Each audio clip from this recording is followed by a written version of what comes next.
మనిషి దేవుడికి ఎందుకు కృతజ్ఞత కలిగి బ్రతకాలి? మనిషి ఎందుకు దేవుడికి కృతజ్ఞత చెల్లించాలి? ఇది ఈరోజు మనం ఆలోచిద్దాం. దేవుడికి కృతజ్ఞత కలిగి బ్రతికేవారు, దేవుడికి కృతజ్ఞతాస్తుతులు చెల్లించేవారు కరువైపోతున్న కాలం ఇది. అంటే సాటి మనిషి సహాయం చేస్తేనే గుర్తుపెట్టుకుని కృతజ్ఞత కలిగి బ్రతకని మనిషి కనిపించని దేవుడు చేస్తున్న మేలులను, ఉపకారాలను మనిషి గుర్తుపెట్టుకుని కృతజ్ఞత కలిగి తిరిగి నేను దేవుని స్తుతించాలి, గణపరచాలి అని ఆలోచించేవారు కనుమరుగైపోతున్న కాలం అండిది. దేవునికి లోబడి బ్రతికేవారు, దేవుడు చేసిన ప్రతి మేలును జ్ఞాపకం పెట్టుకునేవారు, తిరిగి దేవుడి కొరకు కృతజ్ఞత కలిగి బ్రతికేవారు తక్కువ, చాలా తక్కువ అయిపోతున్న కాలం ఇది. ఎందుకంటే ఈరోజు సొసైటీ ఎలా తయారైపోయిందంటే కని పెంచిన తల్లిదండ్రులనే గౌరవించని సమాజంలోనికి మనం వచ్చేసాం. అవునా? ఏ పిల్లలైనా తల్లిదండ్రులకు లోబడి బ్రతుకుతున్నారా ఈరోజు? మా అమ్మండి, మా నాన్నండి, వాళ్ళ కష్టమేనండి నా బ్రతుకు అనేవాళ్ళు లేరు. రెక్కలు రాగానే తల్లిదండ్రులను విమర్శించటం, రెక్కలు రాగానే తల్లిదండ్రుల మీద తిరగబడటం. మరీ దారుణం ఏంటంటేనండి, అసలు వార్తలు చూద్దామంటే భయం వేస్తుందండి. 2-3 రోజుల నుంచి మీరు న్యూస్లో వినుంటారు, మా హైదరాబాదే జీడిమెట్ల ప్రాంతంలో కుమార్తె ప్రియుడితో కలిసి తల్లిని చంపేసింది. చూశారు కదా వార్త? ప్రేమను తల్లి ఒప్పుకోవటం లేదని ప్రియుడితో కలిసి తల్లిని చంపేసింది. అది జరిగిన 2 రోజుల కంటే మరొక వార్త, ప్రేమ కోసం ఒప్పుకోవటం లేదని కన్న కూతురే తండ్రిని చంపేసింది. అంటే తల్లిని తండ్రిని చంపుతున్నారు అంటే, కనిపెంచిన వాళ్ళనే చంపేస్తున్నారు అంటే, కనబడకుండా పరలోకంలో ఉండి మనుషులకు అవసరమైన సృష్టిని అంతా కలిగించి మనిషి భూమి మీద బ్రతకడానికి అవసరమైన దేహాన్ని తల్లి గర్భంలో నిర్మించి జీవితం ఇచ్చి, నేనురా జీవితం ఇచ్చింది, నువ్వు అనుభవిస్తున్న ఈ సృష్టి అంతా కూడా నా కష్టం, నువ్వు తింటున్న తిండి కానీ, పీల్చుకుంటున్న గాలి కానీ, ఉంటున్న నేల కానీ, పైన ఉన్న ఆకాశం కానీ, ఇదంతా కూడా నా కష్టము, నా కష్టంతో నువ్వు బ్రతుకుతున్నావు అంటే మనిషి ఈరోజు అదంతా నమ్మి దేవుడికి లోబడి బ్రతుకుతున్నాడా? మీరు ఆలోచించండి. కృతజ్ఞత కలిగి బ్రతుకుతున్నాడా? మీరు ఆలోచించండి. ఏమంటే ఈరోజు వాస్తవాలు మాట్లాడితేనండి ప్రజలకు నచ్చదు, నిజాలు చెప్తే ప్రజలకు నచ్చదు. ఈరోజు భూమి మీద నరరూపమెత్తి మానవ దేహంతో బ్రతికి బట్టగట్టి బ్రతుకుతున్న వాళ్ళందరినీ కూడా బ్రతికిస్తున్నది యేసుక్రీస్తు. ఆ బ్రతుకులకు కారణం యేసుక్రీస్తుల వారు. ఆ బ్రతుకులు భూమి మీద కొనసాగడానికి కారకుడు, ముఖ్య కారకుడు, సృష్టికర్త ఆయనే, యేసుక్రీస్తుల వారు. కానీ ఎవరికి నచ్చుతాయి ఈ మాటలు? ఇప్పుడు ఈ రోజు నేను బైబిల్లో కృతజ్ఞత కలిగి బ్రతకాలి ప్రతి మనిషి అని రాశాడు దేవుడు. ఎందుకు కృతజ్ఞత కలిగి బ్రతకాలి ప్రతి మనిషి అంటే, ఎందుకు దేవుడికి ఎలాంటి స్తోత్రాలు చెప్పాలి మనిషి అంటే, ఈరోజు భూమి మీద మనిషి బ్రతుకున్నాడు అంటే కనబడకుండా ఆ మనిషి బ్రతుకును భూమి మీద కొనసాగిస్తున్నది ఎవరు అంటే కనిపించని మహాశక్తి దేవుడు. ఆయన ఉండబట్టే మనిషి బ్రతుకుతున్నాడు. ఆయన కష్టపడబట్టే మనిషికి కాలం వస్తుంది. ఆయన కష్టపడబట్టే మనిషి తినడానికి ఆహారం వస్తుంది, త్రాగడానికి నీళ్లు వస్తున్నాయి, పీల్చుకోవడానికి గాలి వస్తుంది, అనుభవించడానికి ఆకాశం ఉంది. ఇదంతా ఉంది, ఇదంతా మనిషి కష్టానికి తోడవుతుంది అంటే దీని వెనకాల పరలోకంలో ఉన్న కన్నతండ్రి. మీకు ఇది అర్థం కాదు కానీ ఒక ఉదాహరణ చెప్తాను. పిల్లోడికంటే మీకు అర్థం కాదేమో, పోనీ మీరు పిల్లలుగా ఉన్నప్పుడు, జాగ్రత్తగా వినాలి నేను చెప్పే మాట. మీరు పిల్లలుగా ఉన్నప్పుడు 3వ సంవత్సరమో 4వ సంవత్సరమో నాకు ఆకలేస్తుందంటే అన్నం రెడీగా ఉందా? ఉంది. ఎవరు పెట్టారు అన్నం? అమ్మ పెట్టింది. నాకు ఏదైనా కావాలి అంటే నాన్న రెడీగా ఉన్నాడు. నాన్న కొనిచ్చాడు.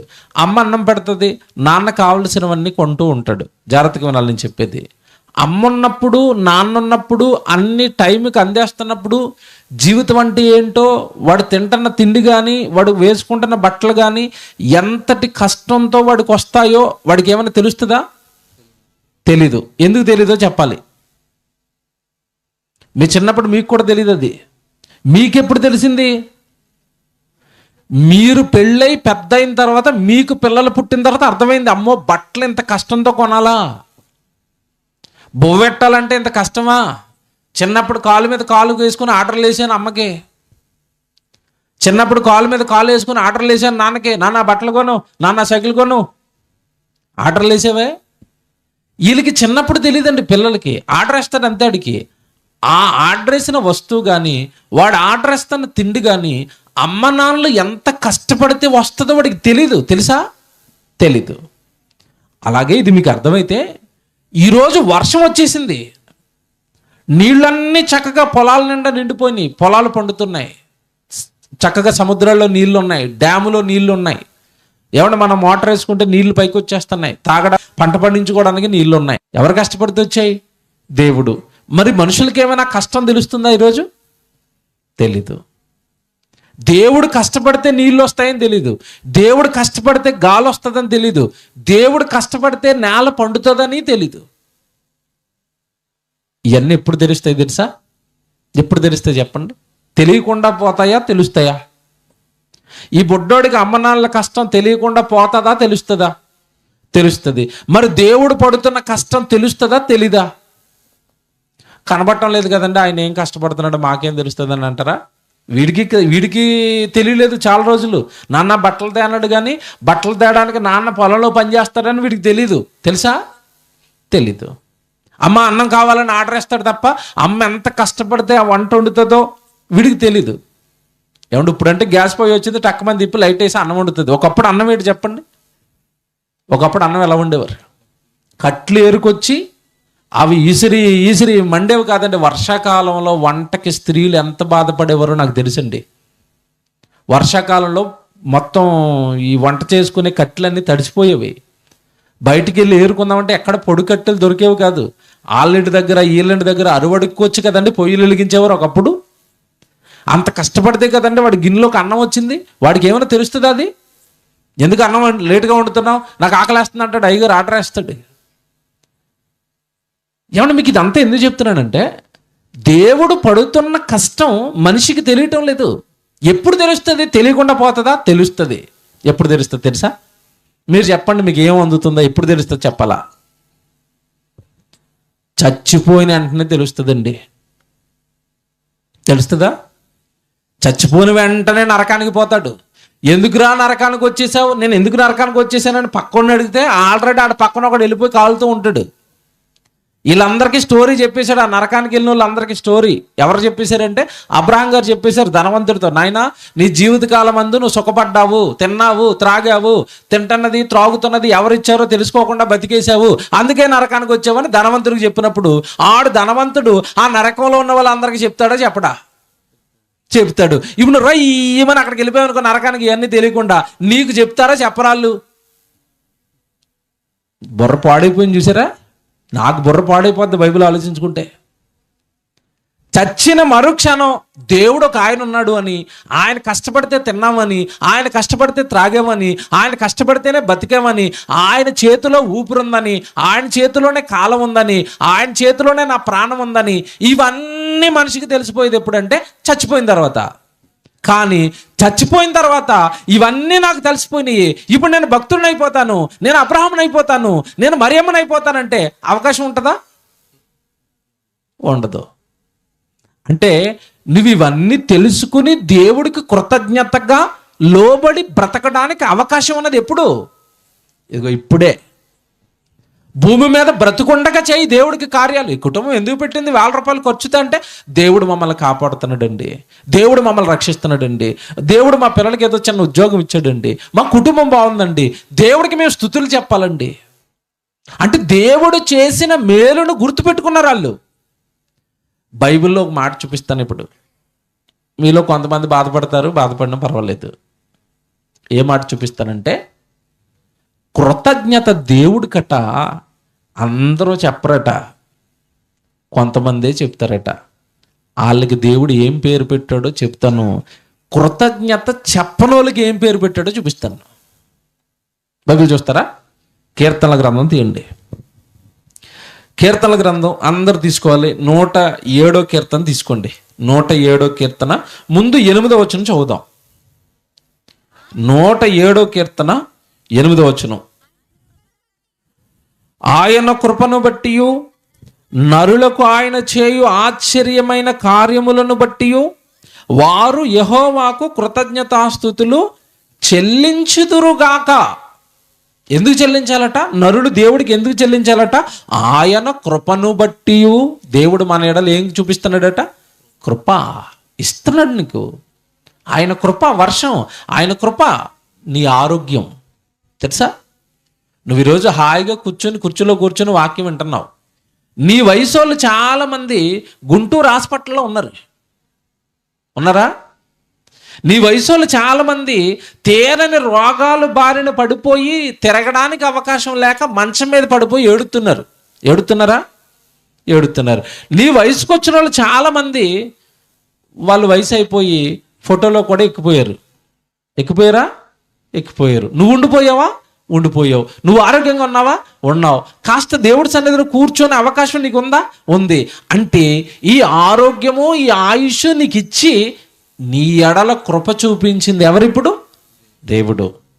ఎంత బాగా రాస్తున్నాడు చూడండి. ఆయన కృపను బట్టి నరులకు ఆయన చేయు ఆశ్చర్య క్రియలను బట్టి. ఆగాలి. నరులకు ఆయన చేయు ఆశ్చర్యమైన క్రియలను బట్టి. నరులకు దేవుడు ఏ క్రియలు చేస్తున్నాడట? మామూలు క్రియల, ఆశ్చర్య క్రియల? మరి మామూలుగా నీకు ఏదైనా పని చేస్తేనే థ్యాంక్స్ అండి అంటావు కదా వాడికి. నీ ఎడల దేవుడు చేస్తున్నవి మామూలు కార్యాలు కాదట. ఏ కార్యాలట? ఆశ్చర్య కార్యాలు అన్నాడు. ఏంటో చెప్తాను. నాకు టైం ఎక్కడైపోద్ది. అయ్యగారేమో ముందే గ్యాలం వేశాడు, బండి ముందుకు వెళ్లకుండా. ఏంటి 40 నిమిషాలు? కష్టమే. మీ అదృష్టం. దేవుడు ఎంతసేపు నడిపిస్తే మీ ఓపిక నాకు తెలుస్తూ ఉంటుంది మొహాల్లో. ఇంక చాలేండి అన్నట్టు ఎడతారు మొహం కొంతమంది. అలాగే ఎవరెట్టినా ప్రసంగం ముగించేస్తాను. ఓకే. దేవుడు నరులకు ఏం చేస్తున్నాడట? ఆశ్చర్యకార్యాలు. ఏమండి, సహజంగా మనిషి మనకు అప్పుడప్పుడు చిన్న సాయం చేస్తాడండి. ఏం సాయం చేస్తాడంటే మీకు చెప్తాను. మండుటి ఎండలు అలా రోడ్డు మీద నడుచుకుంటూ వెళ్ళిపోతున్నప్పుడు ఇంటి పక్కన దాహం వేసి ఆగి, అమ్మా కొంచెం దాహంగా ఉందమ్మా, ఒక గ్లాస్ నీళ్ళు ఇస్తావా అన్నారు. వాళ్ళు ఇంట్లోంచి అట్టుకొచ్చి గ్లాస్ నీళ్ళు ఇచ్చారు. ఆ ఎండను పడున్నావేమో, ఆ గ్లాసు నీళ్ళు త్రాగగానే ఇచ్చిన ఆవిడ మీద నీకేం పుడుతుంది?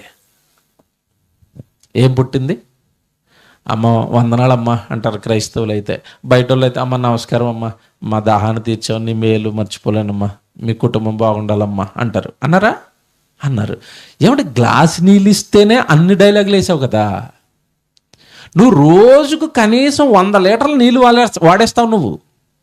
స్నానానికి, తాగడానికి, నెత్తి కడుక్కోవడానికి, ఇల్లు కడుక్కోవడానికి, సామాన్లు కడుక్కోవడానికి, మీ బుడ్డోడికి తానాలు చేయించడానికి.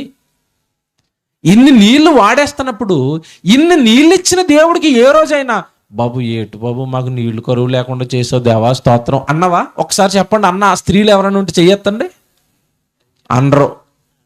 అన్నోళ్ళు నేను చూడలేదు. అక్కడ గ్లాస్ నీళ్ళు ఇస్తే వందనాలు అన్నావు, ఇక్కడ రోజుకు 100 లీటర్ల నీళ్ళు ఇచ్చినా అనవు. ఎందుకంటే వీడు మనిషి, అనకపోతే బాధపడతాడు. ఆయన దేవుడు కదా, ఏం అనకపోయినా పడతాడండి. చాలా బాధపడ్డాడండి. ఒక రకంగా చెప్పాలంటే తిట్టాడు. ఈ స్తోత్రాలు చెప్పని వాళ్ళు అందరినీ తిట్టాడు. చూపిస్తాను ఇప్పుడు అది. నేను పడతన్న కష్టమేమి నీకు అర్థం అవటం లేదా అన్నాడు. నేను నీకు మామూలు క్రియలు చేయట్లేదు. ఎలాంటి క్రియలు చేస్తున్నాను అన్నాడు? ఆశ్చర్య క్రియలు అన్నాడు. ఒక మాట అడుగుతాను. తెలుగు కంటే మనకి ఇంగ్లీష్ బాగా అర్థమవుతుంది. చదువురాని వాళ్ళు కూడా ఇంగ్లీష్ పదాలు చెప్తేనే అర్థమవుతుంది. అలాగ అయిపోయింది భాష. ఆశ్చర్యక్రియలు అంటే ఎవరికి అర్థం అవ్వవు.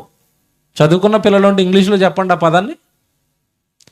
వండర్స్ అనాలి. ఇప్పుడు పెద్దవాడి దగ్గరికి వెళ్ళి వండర్ అను, బాగుంది అంటది. ఆశ్చర్యక్రియలు అంటే ఈయన ఏదో చెప్తున్నాడు అంటది.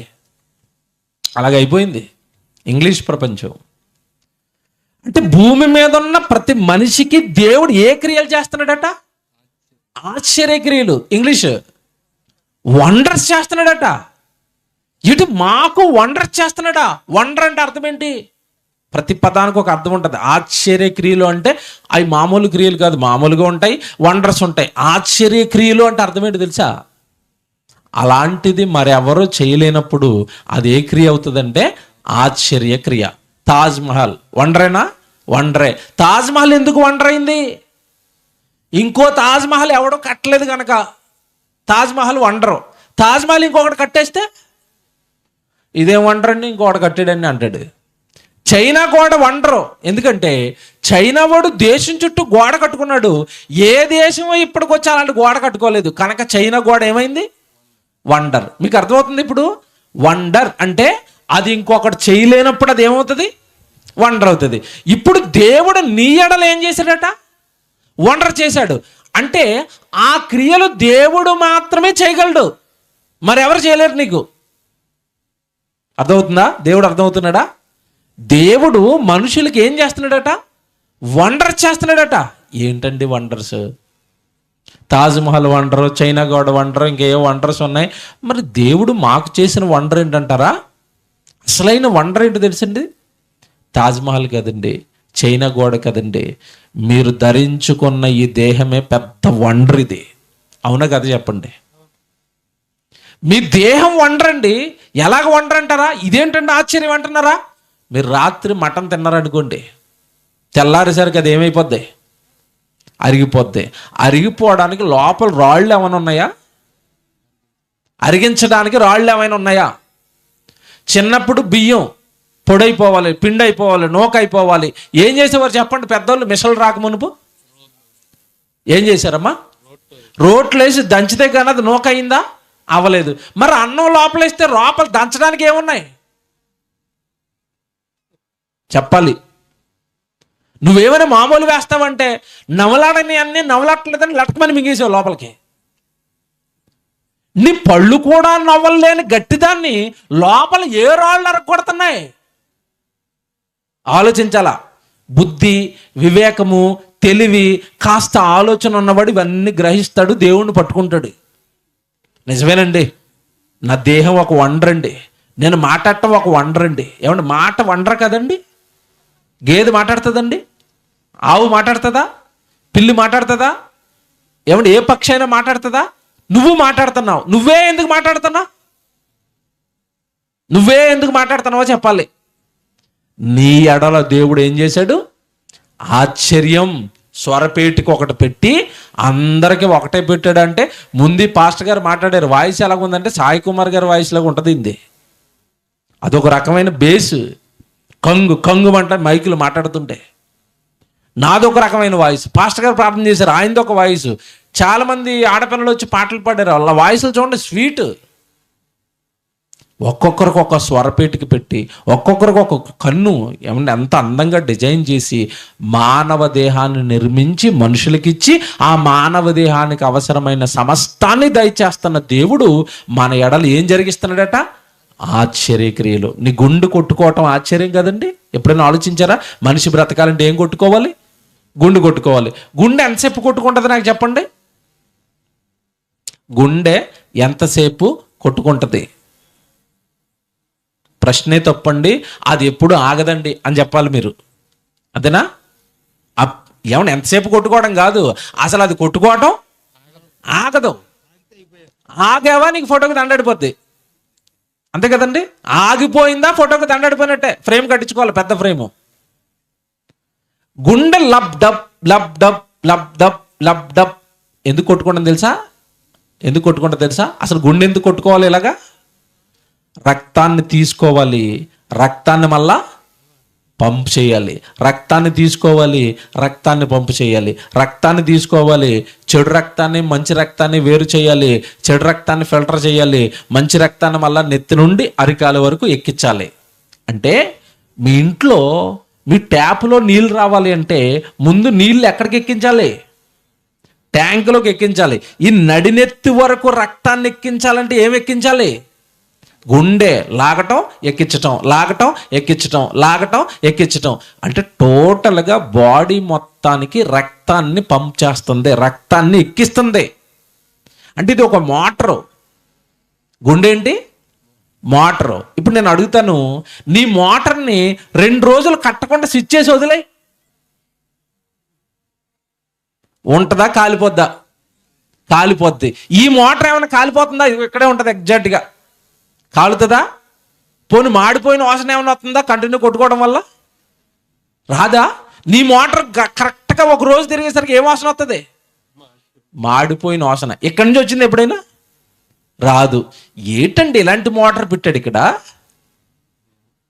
ఏ మనిషి అయినా ఇలాంటి మోటార్ పెట్టుకోగలడా? పోనీ ఈ మోటార్ రిపేర్ వచ్చేస్తే ఏముందండి, దేవుడు తీసిందే, తీసేయండి, ఇంకో మోటార్ పెడతానని పెట్టాడు ఎవడైనా? నీకు పెడతాడు ఎవడైనా?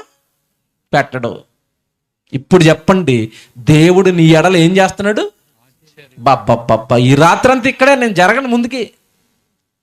ఈ రాత్రంతా చెప్పమంటే, మీరు రాత్రంతా చెప్పండి, ఏ చెప్తాను. దేవుడు మనుషులకు వండర్స్ చేస్తున్నాడండి, ఆశ్చర్యక్రియలండి.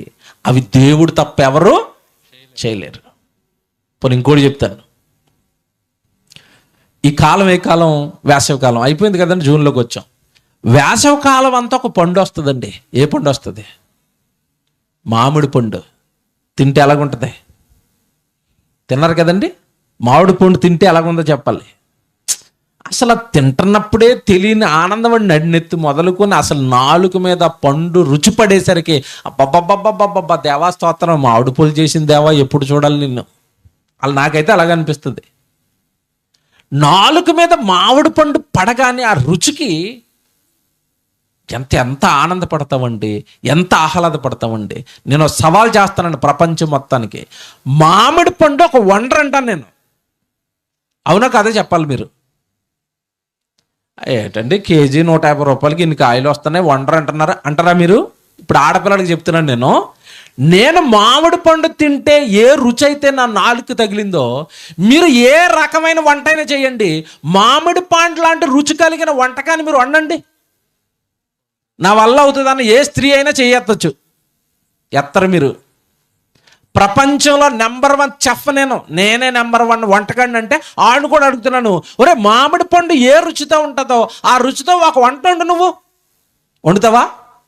వండలేవు. నేను వచ్చేటప్పుడు పనసకాయ కొని తెచ్చుకున్నాను, కారు డిక్కీలో ఉంది. పనసపండు తొన ఏ టేస్ట్ అయితే వస్తుందో ఆ టేస్ట్తో ఎవరినైనా వంట వండమనండి. వండుతారా? వండరు. మామిడి పళ్ళు ఒక సీజన్లోనే వస్తాయని, మామిడి పండు ఎక్కడ దూరం అయిపోద్దానని వీళ్ళు మజా తయారు చేశారు. ఏమంటే మామిడి పండు మజా ఒకేలాగా ఉంటాయా? కుళ్ళు కొంపొత్తా ఉంటుంది అది మజా. ఎందుకంటే కుళ్ళిపోయిన కాయలు తీసి కెమికల్ వేసి మొత్తం నిల్వ చేసేది మజా. ఏమంటే మ్యాంగో తిన్నట్టే ఉంటుంది అంటాడు. ఎక్కడ ఉంటుంది అది? ఏమంటే ఒరిజినల్ మామిడి పండును మ్యాంగో జ్యూస్ ఒకలాగా ఉంటాయా? మీరు చెప్పండి. ఉండవండి. అంటే మనుషులు మామిడి పండు రుచి లాంటి రుచిని చేయలేరండి. ఏమండి నిజంగా నాకు ఈ పదం అర్థమైన తర్వాత అండి, నా కళ్ళ ముందు కనబడుతున్న ప్రతి దాంట్లోనూ దేవుడు కనబడుతున్నాడండి. ఈ ఆశ్చర్యక్రియలు అన్న పదం నాకు అర్థమైపోయిన తర్వాత నా కళ్ళ ముందు కదులాడుతున్న ప్రతి దాంట్లోనూ దేవుడు కనబడుతున్నాడు నాకు. మీకు ఒక మాట చెప్తాను. ఈ మధ్యకాలంలో ఆరోగ్యం బాగుండాలంటే ఏం తినమంటున్నారు చెప్పండి? ఏం తినమంటున్నారు? ఆకులు తినండి. ఇదేనా అందరు చెప్పేది? ధాన్యాలు తినండి, ఆకులు తినండి, ధాన్యాలు తినండి, ఆకులు తినండి, ధాన్యాలు తినండి. ఇదేనా? ఏ యూట్యూబ్ ఛానల్ ఓపెన్ చేసింది ఇదేనా? ఇదే. నువ్వు ఆకులు తినమంటే ఏ ఆకులు తింటావు నువ్వు?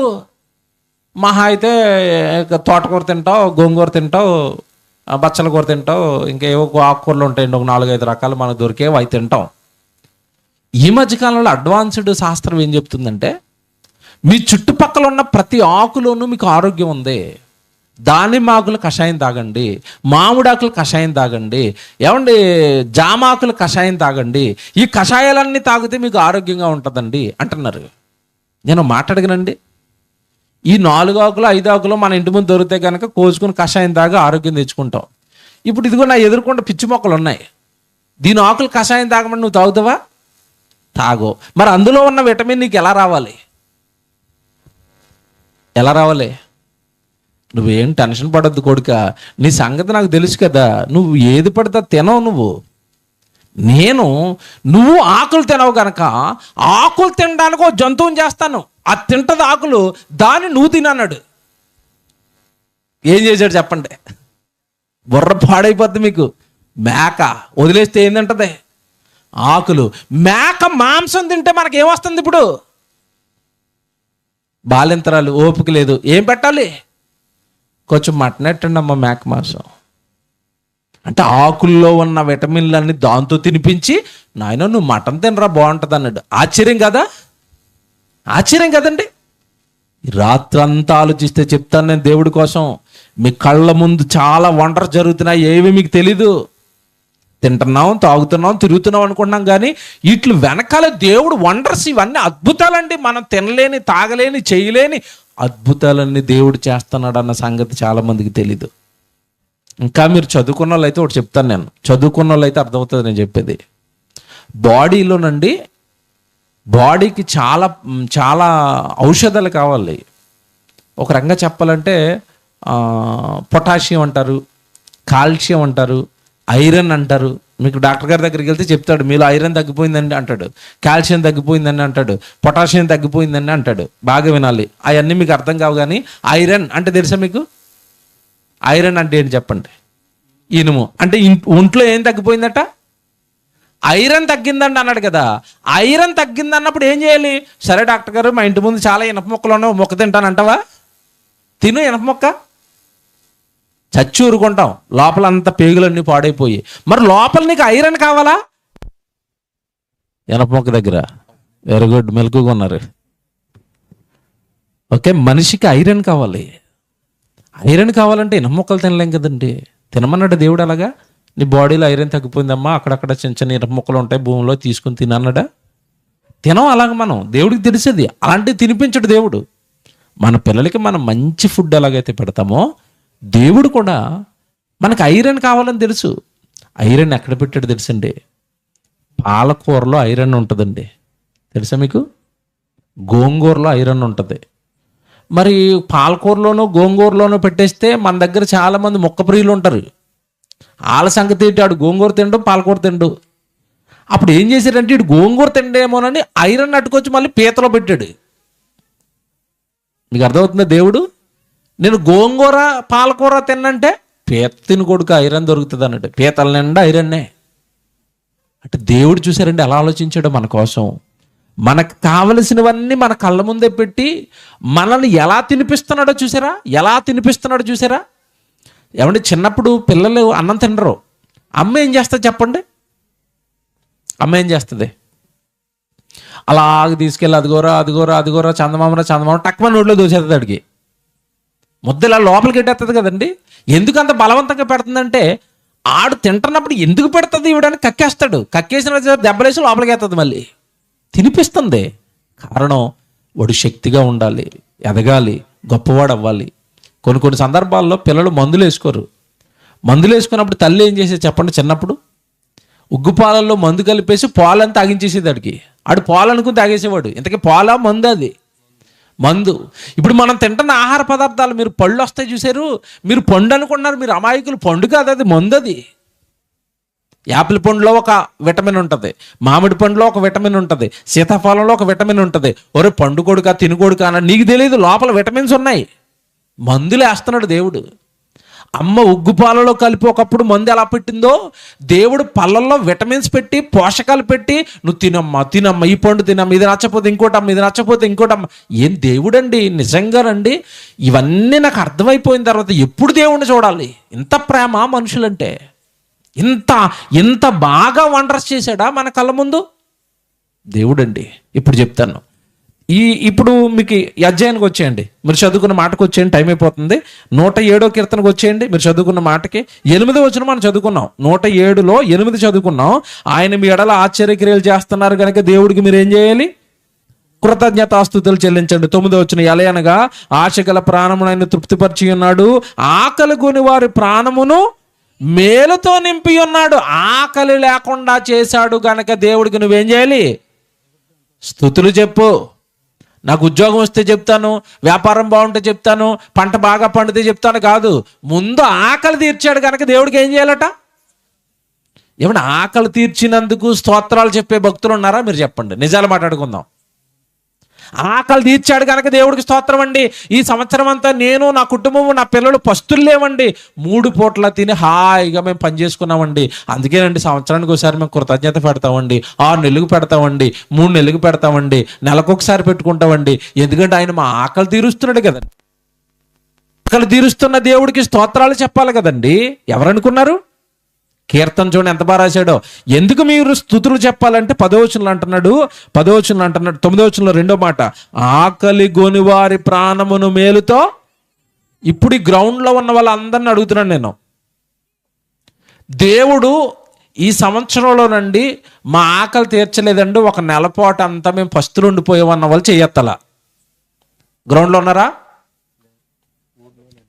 ఊర్లో ఉన్నారా? పోనీ ఈ రాష్ట్రంలో ఉన్నారా? పోనీ లేరు. అంటే ఆకలితో లేకుండా నువ్వు ఉన్నావు అంటే నీ ఆకలిని తీర్చింది ఎవరు? ఇప్పుడు దేవుడు. అదేటండి ఆకలి కూడా దేవుడే తీరుతాడంటే, ఒక్కసారి ఉగాండా దేశానికి వెళ్ళు, ప్రొజెక్టర్ లేదని చూపించేవాడు నేను.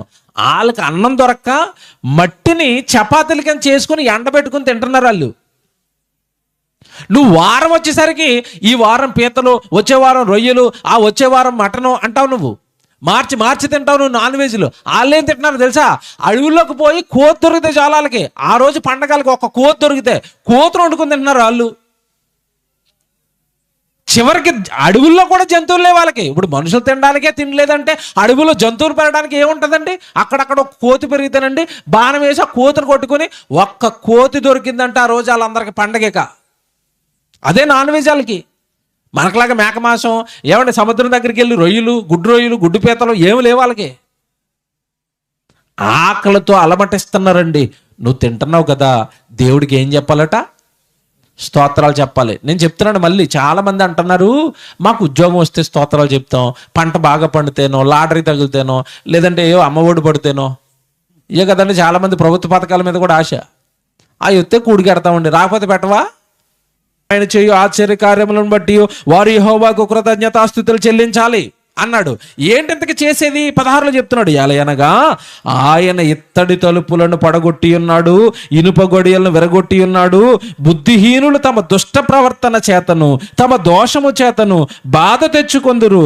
భోజన పదార్థములన్నీ వారి ప్రాణమునకు అసహ్యమగును, వారు మరణ ద్వారములను సమీపించుదురు.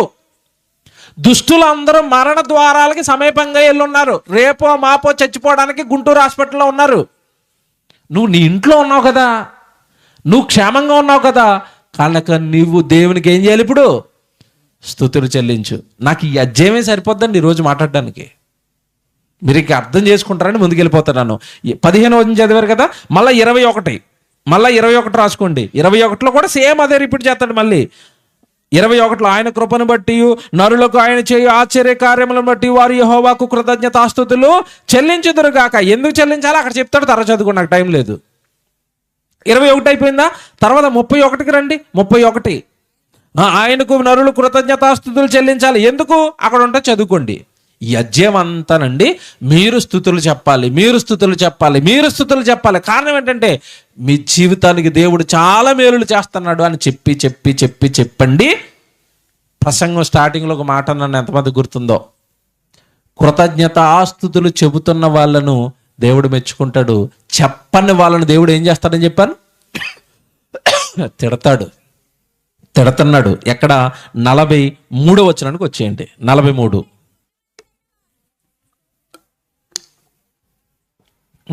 చూడండి.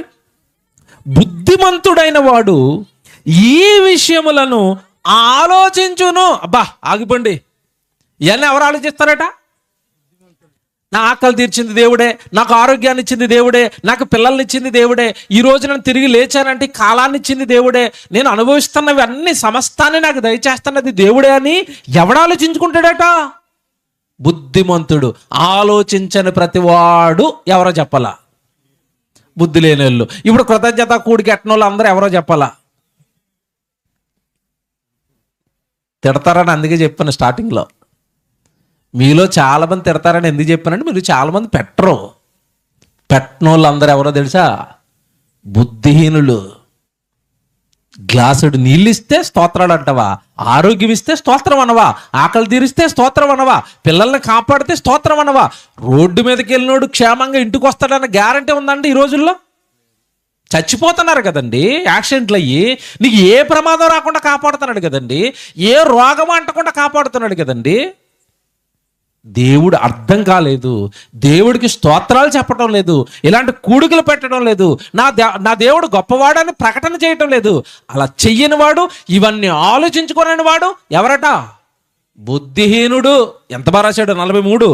బుద్ధిమంతుడైన వాడు ఈ విషయములను ఆలోచించును, యెహోవా కృపాతిశయములను జనులు తలపోయిదురుగాక. జనులకిస్తున్నవన్నీ జనులు తలపోస్తారు, తలచుకుంటారట. దేవుని తలుచుకోవాలటండి. ఏమంటే యాపిల్ పండు తింటే దేవుని తలుచుకోవాలటండి, బత్తాయి పండు తింటే దేవుని తలుచుకోవాలటండి, రోజు అన్నం తింటుంటే దేవుని తలుచుకోవాలటండి, ఉదయం వచ్చిందంటే దేవాస్తోత్రం, సూర్యుని పంపించారని స్తోత్రం అనాలటండి, వర్షాలు పడితే స్తోత్రం అనాలటండి, ఆరోగ్యంగా ఉంటే స్తోత్రం అనాలటండి. అంటున్నారండి మనుషులు? ఆయన తలుచుకుంటారండి మనుషులు? ఆయన జ్ఞాపకం చేసుకుంటున్నారండి మనుషులు? జ్ఞాపకం చేసుకోరు. ఆయన్ని జ్ఞాపకం చేసుకోరు, కానీ అప్పుడప్పుడు కొంతమంది జ్ఞాపకం చేసుకుంటారు. ఎవరిని? మా అమ్మను గుర్తు వస్తుందండి నాకు. పెళ్ళైన పెళ్ళి అంటది, అత్తవారింటికి వెళ్ళిన తర్వాత ఎవరు గుర్తు వస్తున్నారట? మా అమ్మ గుర్తు వస్తుందండి, మా నాన్న గుర్తు వస్తున్నాడండి, దేవుడు గుర్తు వస్తున్నాడండి. బుర్ర పాడైపోయింది నాకు. మనుషులు ఈయన చేసిన కార్యములను బట్టి ఆయనను తలపోయిదురుగాక తలంచుకుంటారట. అప్పుడప్పుడు నా చిన్నప్పుడు అండి ఒక మాట అనేవారు, అన్నం తింటున్నప్పుడు పొలమారిపోయింది అనుకోండి, అడ్డపడిపోయింది అనుకోండి, ఏమనేవారు? ఎవరో నిన్ను తలుచుకున్నారు. ఎవడ తలుచుకుంటాడు? నిన్ను ఎవడో తలుచుకోడు. నీ భ్రమదంతా. నీ కళ్ళ ముందున్నప్పుడే వాళ్ళు ప్రేమలకిస్తారు, దూరం పోతే ఎవడో తలుచుకోడు నిన్ను. కానీ నిరంతరము నిన్ను తలుచుకుంటున్నది ఎవరో తెలుసా? నీ తండ్రి దేవుడు. ఆయన నిన్ను తలుచుకుంటేనే నువ్వు బ్రతుకుంటావు. మళ్ళీ చెప్తున్నాను, దేవుడు అనే ఆయన ప్రతి క్షణం నిన్ను జ్ఞాపకం చేసుకుంటేనే నువ్వు బ్రతుకుంటావు. ఆయన ఒక్క క్షణం నిన్ను మర్చిపోయాడు అనుకోండి, ప్రారంభం చెప్తున్నాను కదా, ఫోటోకి దండడిపోతుంది తెల్లారేసరికి. నిరంతరం ఆయన నిన్ను జ్ఞాపకం చేసుకోవాలి, అప్పుడే బ్రతికి బట్ట కడతావు. మీకు అర్థం కావడానికి ఒక ఉదాహరణ చెప్తాను. నాకు 2 యాక్సిడెంట్లు అయినండి, పెద్ద యాక్సిడెంట్లు. కారుకే వెనకాల నుంచి పెద్ద ట్రక్కు కొడితే మాకు కారు ఇలా తిరిగి యాక్సిడెంట్లో ఏమంటే బొంగరాలు కొట్టి డివైడర్ కొట్టి అవతలకి ఎగిరిపడింది. అలాంటి యాక్సిడెంట్ ఎవరికి జరిగినా మ్యాక్సిమం చనిపోయే అవకాశాలు ఉంటాయి. చాలామంది చచ్చిపోతున్నారు కూడా. నేను చచ్చిపోలేదండి, నన్ను బ్రతికించింది ఎవరో తెలుసా? నా తండ్రి. ఆయన గురించి చెప్పాలి కదా, ఆయన వాక్యం చెప్పాలి కదా, ఆయన గురించి ప్రకటించాలి కదా, బ్రతికించేసారండి. ఇప్పుడు నా ప్రాణం నాది కాదు, ఎవరిది? నా తండ్రి నాకు పెట్టిన భిక్ష అండి ఇది. నేను సభాముఖంగా చెప్తున్నాను, నా తండ్రి నాకు పెట్టిన భిక్ష నా ప్రాణం. అలాంటప్పుడు నా ప్రాణాన్ని, నా దేహాన్ని నేను ఎవరికి వాడాలి? నా తండ్రికి వాడాలి. ఈరోజు మీరంతా ఆలోచిస్తున్నారా? దేవుడి కోసం ఎలా ఆలోచిస్తున్నారా? దేవుడికి కృతజ్ఞతాస్తుతులు చెల్లించాలండి. ఆయన చేసిన కార్యాలు సామాన్యమైనవి కాదండి. ఒక మాట చెప్పనండి, మన సమస్తము కూడా దేవుని వశంలో ఉంటాయండి. చాలామందికి తెలియదు ఇది. ఏమండి, ఒరే దేవుడి కోసం స్తోత్రాలు చెప్పరా, మీ కుటుంబం బాగుంది కదా అన్నాం అనుకోండి, ఎవరితోనైనా మనుషులు వేసే డైలాగ్ ఏంటో నాకు చెప్పాలా? ఓపెన్గా మాట్లాడండి. మనుషులు ఏమంటారు? దేవుడి స్తోత్రాలు చెప్పడం పెట్టి, దేవుడి చేయటం పెట్టండి, నా రెక్కల కష్టం అంటారు. ఏ కష్టం అట? డైలాగులు విన్నారా? నా రెక్కల కష్టంతో నేను బతుకుతున్నాను. ఎవడ ముష్టి మీదనే బతకట్లేదంటే ఈ డైలాగ్ తప్పండి. ఒక ఆయన ముష్టి ఎత్తేనే బతుకుతావు నువ్వు. ఈ ఓవర్ డైలాగ్ లేకండి. నేను ఎవడ ముష్టి మీద బతకట్లేదంటే ఒక ఆయన ముష్టి ఎత్తేనే బతుకుతావు. ఎవరైనా దేవుడు ముష్టి, ఆ డైలాగ్ నువ్వు వాడే కనుక నీకు చెప్తున్నాను. అందరికీ అన్నది. మా దేవుడు కృపండి అంటారు, వాళ్ళకి కృపే. నువ్వు ముష్టి అన్నావు కానీ నీకు ముష్టి అది. ఈరోజు భూమి మీద అంటే మనిషి ఓవర్గా ఆలోచిస్తున్నాడు. నా రెక్కల కష్టం, నా తెలివి, నా ఆలోచన, నా బుద్ధి, నేను చేశాను కాబట్టి నేను బాగున్నాను, ఇలాగా నేను చదువుకున్నాను కాబట్టి బాగున్నాను. చదువుకున్న వాళ్ళు అందరూ బాగున్నారా? నా రెక్కల కష్టం అంటే రెక్కలు ఉన్న వాళ్ళు అందరూ బాగున్నారా? రెక్కలు బక్క చిక్కిపోయి హాస్పిటల్లో ఉన్నారు.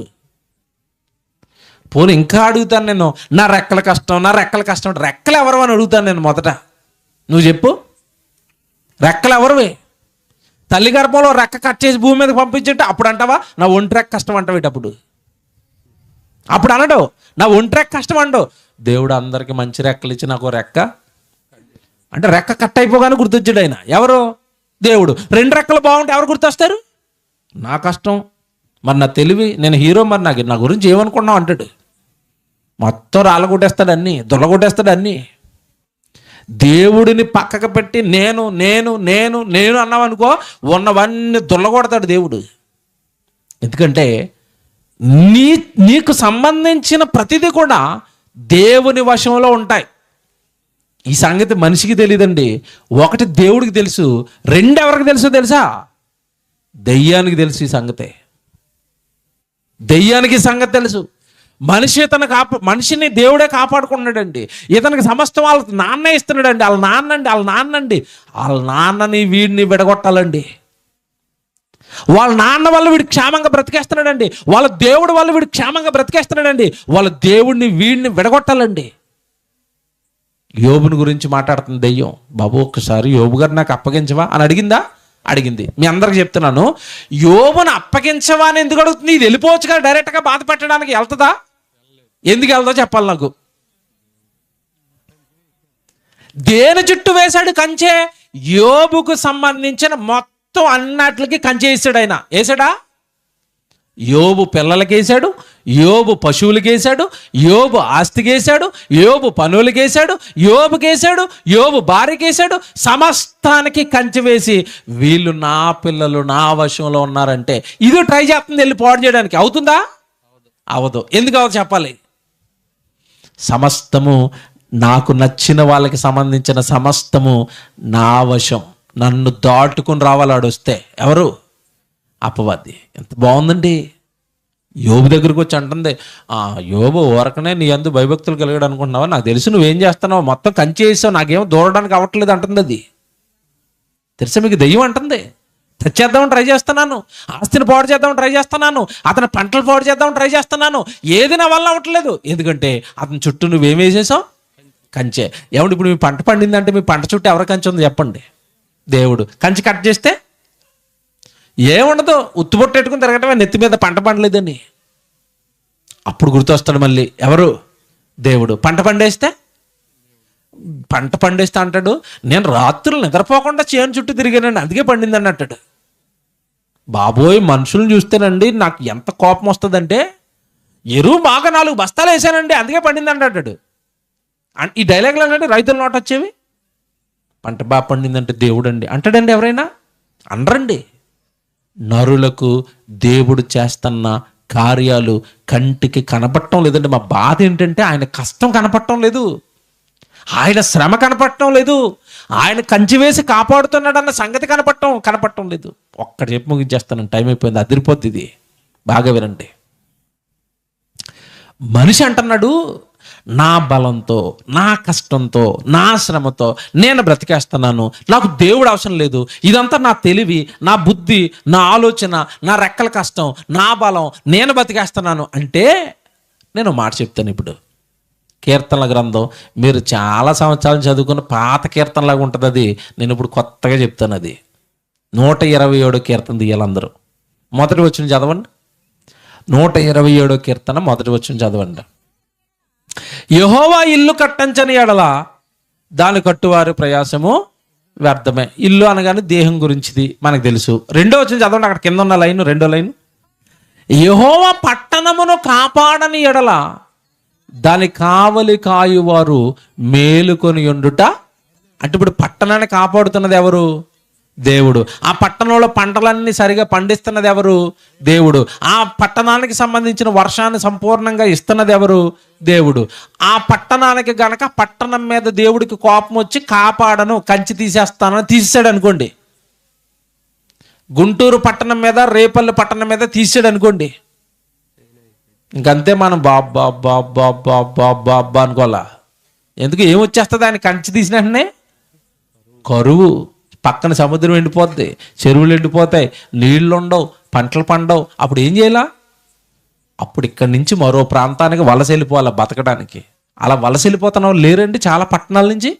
అంటే ఈ పట్టణం సుభిక్షంగా ఉంది అంటే ఆ పట్టణాన్ని కాపాడుతున్నది ఎవరట? దేవుడు. ఇప్పుడు తర్వాత మాట చదవండి, ఆశ్చర్యం అండి. ఆ తర్వాత మాట మీరు వేకువనే లేచిపోతున్నారు. అంతే కదండి, మనిషి బ్రతకడానికి ఎప్పుడు లేస్తాడు? పొద్దున్నే తెల్లవారుజామున లేచిపోతానండి, తెల్లవారుజామున వ్యాపారానికి వెళ్ళిపోతానండి, తెల్లవారుజామున పంటకి వెళ్ళిపోతానండి, తెల్లవారుజామున చదువుకి వెళ్ళిపోతానండి, తెల్లవారుజామున ఉద్యోగానికి వెళ్ళిపోతానండి. మీరు వేకువనే లేచి చాలా రాత్రి అయిన తరువాత పండుకొనుచు మీరు కష్టార్జితమైన ఆహారం తినుచుండుట. బాబు వృధా, అంత కష్టపడకండి, ఎందుకు ఓవర్ స్ట్రెయిన్ అవుతున్నారు అన్నాడు ఆయన. నాకు బుర్రపాడైపోయింది అది. తెల్లవారుజామున లేచిపోయి రాత్రి అయినంత వరకు కష్టపడి రాత్రింపగల్లో కష్టం డ్యూటీ ఓటీ ఈ లోపల ఉన్న ఆరోగ్యాలన్నీ ఊటి. తెలుసా, లోపల ఉన్న కిడ్నీలు ఊటి అంటే పోతున్నాయని అర్థం. ఎందుకు ఓవర్ స్ట్రెయిన్ ఎందుకు అయిపోతున్నావు? తెల్లవారుజామున లేచిపోయి రాత్రి అయిపోయినంత వరకు కష్టపడి నేను సంపాదించాలంటే ఆయన అంటున్నాడు, ఒరే కొడుకా, అంత మరీ ఓవర్గా వద్దురా, అంత నువ్వు బాగా కష్టపడినా తినడానికి నీకు ఆరోగ్యం ఉండాలి కదరా, అంత కష్టపడి తినటము వ్యర్థమే. నేను మాట్లాడుతాను, నువ్వు తెల్లవారుజామున లేచిపోతున్నావు, అర్ధరాత్రి వరకు కష్టపడిపోతున్నావు, లక్షలు సంపాదించేసావు, లక్షలు కాస్త కోట్లు అయిపోయినాయి, 3 ఎకరాల పొలం కొనేసావు, 4 స్టేర్లు బిల్డింగ్ కట్టేసావు. ఈలోపు శరీరంలో చిన్న వైర్ కట్ అయిపోయింది. ఏం వైరు? ఈ ఎడం పక్కకి పని చేయాలంటే ఈ ఎడం పక్క వెనకాల ఒక వెన్నెముక ఉంటుంది, ఆ వెన్నెముక మెదడు కనెక్ట్ అయ్యి మొత్తం వ్యవస్థ అంతా నడుస్తుంది. వీడు ఎందుకు అనవసరంగా ఆవరకు కష్టపడుతున్నాడని రాత్రి చిన్న వైర్ కట్ చేశాడు ఇక్కడ. నాడి ఇప్పుడు తెల్లారి పొలానికి వెళ్తాడా, మంచం ఎక్కి హాస్పిటల్కి వెళ్తాడా? రెస్ట్ ఇచ్చేసాడు అనమాట. ఎలాగుంది? నువ్వు ఎంత కష్టపడినా ఆ కష్టాన్ని అనుభవించాలి అంటే దేహంలో ఏముండాలి? ఆరోగ్యం. అది నీ చేతుల్లో ఉందా, దేవుడి చేతుల్లో ఉందా? హిజ్కియా మరణకరమైన రోగం వచ్చింది. దేవుడు ఏమన్నాడు? బాబు నువ్వు చచ్చిపోతావు, తట్టబుట్ట సర్దుకో అన్నాడు ఆయనతోని. ఆయన అంటున్నాడు, ప్రభా ప్లీజ్ ప్రభా, నేను నీ కోసం కొన్ని పనులు చేయాలి, మా ఊరు మరి ఇది కల్లిపాలెంలో సభలెట్టాలి, ఒక సభ పెట్టాను, ఇంకో 2-3 ఎట్టి మంచి ప్రసంగాలు చెప్పిద్దాం అనుకున్నాను, ఒకటైంది, ఈ లోపు రోగం వచ్చేసింది, నేను చచ్చిపోతానని మీ దగ్గర నుంచి వార్త వచ్చేసింది, ప్లీజ్ ప్రభా ఇంకో 2 సభలు ఎడతానంటే, ఏంటి సభలు ఎడతావా నా కోసం? వెరీ గుడ్, రోగమా బయటకు వచ్చాయి అన్నాడు. వచ్చింది. మళ్ళా ఎంతటా ఆయుష్కాలం? 15 సంవత్సరాలు. ఇప్పుడు రోగం కానీ మరణం కానీ ఎవరి వశంలో ఉన్నాయో చెప్పాలి నాకు? దేవుని వశం. మరి ఎందుకు నువ్వు తెల్లారుజామున లేచిపోయి రాత్రి అంతవరకు కొట్టుకొని మంచాన పట్టం ఎందుకు? అందులో టైం దేవుడికి ఇవ్వాలి కదండి, దేవుడి ప్రార్థనలకు ఇవ్వాలి కదండి, దేవుడి సన్నిధికి వెళ్ళాలి కదండి. చాలామంది అండి సంపాదన ఉద్యోగం దేవుడి గుడికి రారు, సంఘానికి వెళ్ళరు, దైవజనుడితో మాట్లాడరు, దైవజనుడితో ప్రార్థన ఉండదు, కుటుంబంలో ప్రార్థన ఉండదు, ఏముండదండి. ఎప్పుడు సంపాదన. ఏం చేసుకోవడానికి? నీకు ముందు చాలా మంది కోట్లు సంపాదించి, 1000 కోట్లు సంపాదించి, 100 ఎకరాలు సంపాదించి ఇక్కడే వదిలేసి వెళ్ళిపోయారే, కళ్ళ ముందు కనబడటం లేదు. దేవుడికి ఇవ్వాల్సిన కాలాన్ని ఎందుకయ్యా దొంగిలిస్తున్నావు? దేవుడి సన్నిధిలో ఉండకుండా, దేవుడి కొరకు బ్రతకకుండా, దేవుడి సన్నిధిలో ఉండి పాటలు పాడకుండా, దేవుడి సువార్తకి సేవకుడు వెనకాల వెళ్లకుండా, సంఘంలో ప్రార్థనలో ఉండకుండా ఎందుకు వెళ్ళిపోతున్నావు? లోకంలో సంపాదన ఏం చేసుకోవడానికి? ఎంత బారాసాడు చూసారా? మీరు వేకువజామునే లేచి చాలా రాత్రి అయిన తర్వాత పండుకొనుచు మీ కష్టార్జితమైన ఆహారం తినుచుండటం మీకు అది ఏమన్నాడు? మేలు అన్నాడా, వ్యర్థం అన్నాడా? వృధా. దేవుడు లేని బ్రతుకులు వృధా, దేవుడు లేకుండా సంపాదన వృధా, దేవుడు లేకుండా నువ్వేం చేసినా వృధా. జీవితంలో దేవుడు ఉండాలి, ప్రార్థనలు ఉండాలి, ఇలాంటి సభలు ఉండాలి, దేవుడిని మహిమపరచాలి, దేవుడి గురించి చెప్పాలి, దేవుడిది జీవితం అనే ఘంటాపదంగా గ్రామం ఆశ్చర్యపడిపోయేటట్టుగా నువ్వు బ్రతికితే నిన్ను బట్టి మరొక కుటుంబం, నిన్ను బట్టి మరో కుటుంబం, అలా కుటుంబాలన్నీ దేవుడిలో బలంగా ఉంటే, సంఘము బలంగా ఉండి అనేక ఆత్మలకు నిలయంగా మారుతుంది ఆ సంఘం బలపడాలి అంటే నీ కుటుంబంతోనే ఇది ప్రారంభం అవ్వాలి.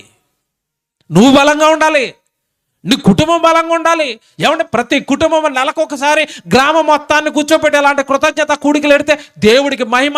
ఎన్ని ఆత్మలండి రక్షణలోకి వస్తాయి, ఎన్ని ఆత్మలండి సంఘంలోకి వస్తాయి. ఏమంటే ఎవరికైనా ఆ పట్టుదల ఉందా ఈరోజు? మీరు చెప్పండి, ఉందా? తిన్నామా, త్రాగామా, సంపాదించుకున్నామా, ఆడు కారు కొన్నామా, ఇల్లు కొన్నామా? అది కాదయ్యా నువ్వు సంపాదించాల్సింది ఆత్మలను. నువ్వు సంపాదించాల్సింది నీ తండ్రి దేవుని కీర్తిని. ఎంత బారాసుడు చూసారా మాట, ఎంత బాగా ఆలోచించాడు చూసారా దేవుడు మన గురించి. మరి మీరు దేవుడి కోసం ఏం ఆలోచిస్తున్నారు? మీరు దేవుడి కోసం ఏం ఆలోచిస్తున్నారు? మీరు దేవుడి కోసం ఏమైనా ఆలోచిస్తున్నారా? మనకి సంబంధించిన సమస్తము దేవుని వశము. దేవుని వశములో ఉన్న మనము దేవుడిని మహిమపరిచి ఘనపరిచి కీర్తించకపోతే మనకి సంబంధించిన ఒక్కొక్కటి కట్ చేసుకుంటూ వస్తాడు. చివరికి నీ జీవితాన్నే కట్ చేస్తాడు. ఏమంటే 127 కీర్తన, చాలా రాత్రి అయిన తర్వాత పండుకొనుచు కష్టార్జితమైన ఆహారం తినటం ఏమన్నాడు? వ్యర్థం. ఏమన్నా మాట్లాడగలండి? రాత్రి బాగా పొద్దుపోయే వరకు పనిచేసి అప్పుడు తిన్నదేమన్నా అరుగుతుందా? టైంకి తిను, టైంకి పడుకో, టైంకి దేవుడి సన్నిధికి వెళ్ళు, టైంకి పిల్లలకి ఇవ్వాల్సిన పిల్లలకి ఇచ్చేయు.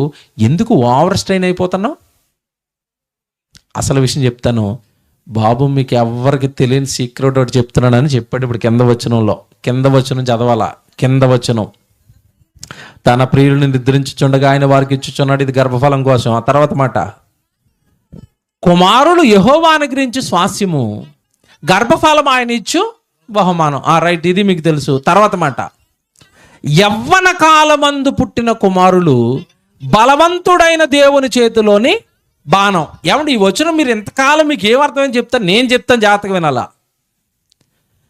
యవ్వన కాలంలో పుట్టిన ప్రతి కుమారుడు బలవంతుడైన దేవుని చేతిలోని బాణం. బలవంతుడైన దేవుని చేతిలోని బాణం. ఇంతకీ బలవంతుడు ఎవరు? దేవుడు.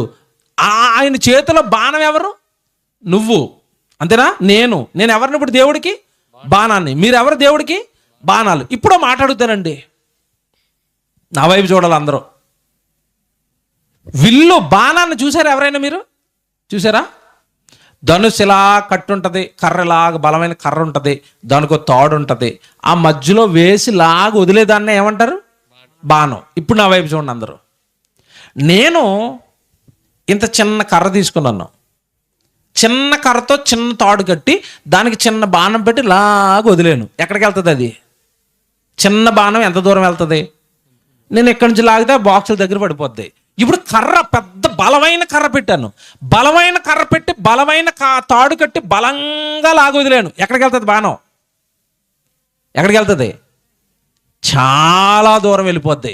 ఇప్పుడు నేను అడుగుతున్న ప్రశ్న ఏంటంటే, అది అంత దూరం వెళ్ళడానికి కారణం దాంట్లో ఉన్న బలమా, దాన్ని నెట్టడానికి వెనకాలన్న బలం ఈ బాణంలో ఉందా? మీరు ఆలోచించండి. బలం దేంట్లో ఉంది? వెళ్ళిన దాంట్లోనా, వదిలిన దీంట్లోనా? వదిలిన దీంట్లోనే బలం ఉంది. వెళ్ళిన దాంట్లో ఏమి?